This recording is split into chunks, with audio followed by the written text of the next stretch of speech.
তো hello guys, আজকে আমার ছুটি আছে। তো আমি ভাবছিলাম কি করব, তা আজ আমি আমার স্টাইলে মাছ রান্না করবো। এখন রুই মাছ। প্রথমে আমি মাছগুলোকে সরষের তেলে ফ্রাই করে নেব।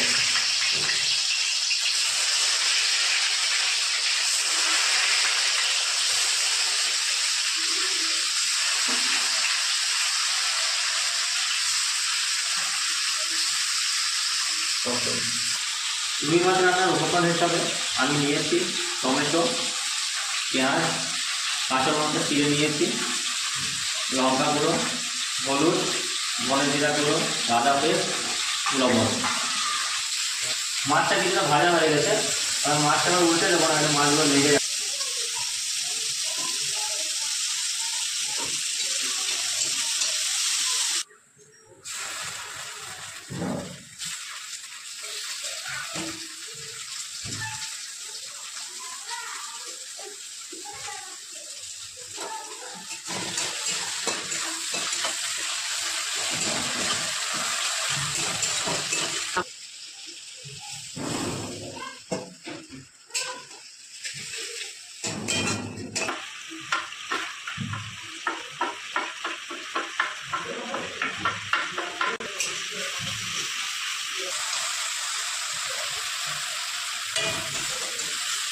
মশলা কষানোর পরে জল দিয়েছিলাম, সেটা ফুটে উঠেছে। আর মাছগুলো এক এক করে কড়াইয়ে ছেড়ে দেবো।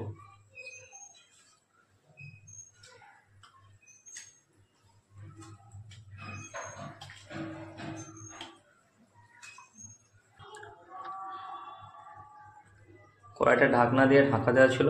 এবার দেখিনি মাছটা কত দূর হয়েছে। তো গাইস, আপনারা দেখতে পাচ্ছেন যে মাছটা পুরোপুরি হয়ে গেছে। তো মাছটা আমার রান্না হয়ে গেছে। আর মাছটা আমি কড়াই থেকে বলে ঢেলে নেব।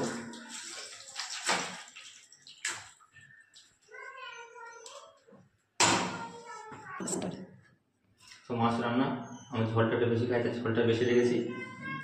Thanks for watching and support me. Thank you, tata, bye by.